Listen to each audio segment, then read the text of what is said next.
Acting Deputy President. For two reasons, yesterday was both a fateful and painful symbolic day in our Australian national life. One reason was Tony Abbott sabotaging the push toward— Point of order. Refer to Mr. Abbott. Pardon. One reason was Mr. Abbott sabotaging the push towards marriage equality, but it was also a painful, fateful day and symbolic day on the fundamental human challenge of climate change. If ever a single day highlighted a government stuck in the past, up against Labor's responsible vision for the future, it was yesterday. If ever a single day highlighted a government wedded privately to climate change denial and political game playing, up against Labor's vision to protect our children's future and provide jobs for tomorrow, it was indeed yesterday. If ever a single day highlighted a dangerous and cynical government putting itself ahead of the future survival and security of Australians, as well as humanity more broadly, it was yesterday. Yesterday's emissions reduction target announced by the Abbott government was a cynical political exercise and nothing more. It was a cynical and ham-fisted attempt to con Australian voters that Mr. Abbott actually gives a damn on climate change and therefore actually gives a damn about their future health and security. It was indeed a cynical attempt to minimise and neutralise, at least on the Australian political stage, one of the most fundamental issues facing humanity. This government knows it's losing the hearts and minds of concerned Australians on the crucial issue of climate change, and yesterday was a cynical attempt to con voters with a token one-off dog whistle that said, "Trust us, folks, we've ticked the box on this climate change stuff, now let's forget about it all and talk about other stuff." But Australians are too smart. They are too smart and too concerned to fall for that. Independent polling, commissioned by the Climate Institute and conducted by Galaxy in recent weeks, shows that 70% of Australians believe climate change is happening, and 9 out of 10 of those people accept that human activity, like carbon pollution, is to blame. That means climate change deniers and sceptics now represent less than a third of the Australian population.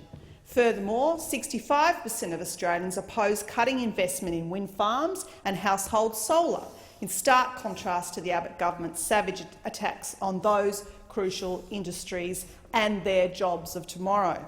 59% of Australians think our nation should be a world leader in finding solutions to climate change, in stark contrast to the Abbott government unveiling one of the weakest pollution reduction targets in the developed world. And even before yesterday's weak and token gesture, 59% of Australians believe the Abbott government underestimates the seriousness of climate change. Only 16% think he is actually committed to it. So, Mr. Acting Deputy President, Labor will take real action on climate change, and we won't be intimidated by ridiculous, deceitful scare campaigns. We will fight to give young Australians a secure and healthy future on a secure and healthy planet, in a secure and healthy economy that's geared towards jobs and markets of tomorrow. We will fight climate change through an emissions trading scheme and a renewable energy target of 50% by 2030. And despite the Abbott government's immediate, predictable and deceitful scaremongering, the vast majority of Australians have shown support and understanding for Labor's vision. Now, Essential Report polling in recent weeks has shown that 65% of Australians approve of Labor's renewable energy target of 50% by 2030, and it showed that even 45% of coalition voters approve of Labor's target. So not only is the coalition's policy a woefully hollow con, it's also scarcely credible. We and other Australians deserve to see the modelling and the data on which the government has based this poor decision. An emissions reduction target without scientific modelling and methodology to explain it isn't really a target at all. It's just a token cop-out. It's just buying political time.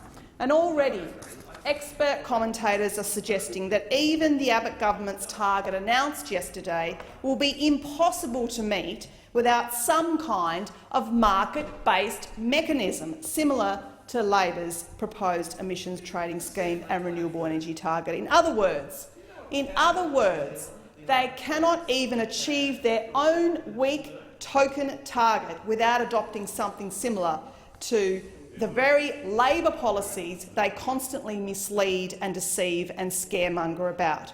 Only last week, Reputex modelling showed that in the next decade, the Abbott government's policies will see Australia's emissions rise by 20%, not decline, but rise by 20%. So while tragic, the Coalition's latest climate failure is no surprise. It continues a pattern of private denial, distraction and betrayal, and it endangers Australia's very physical and economic future. The Prime Minister cannot undo the momentum around the globe that is being led by the United States, the United Kingdom, China, so many other countries. And let's just have a quick look at that momentum which says that the timeframe of 2005 to 2030 levels, the United States has made a commitment of 41% to 2030. Germany has made a commitment of 46%. The United Kingdom has made a commitment of about 48% by 2030. So the Prime Minister has to stop deceiving Australians, and in contrast, Labor, of course, will keep faith with the future generations on climate change. We will embrace clean energy jobs and opportunities available for a clean energy future, and we will pursue the genuine proactive policies that help protect and employ Australians for generations to come. Thank you.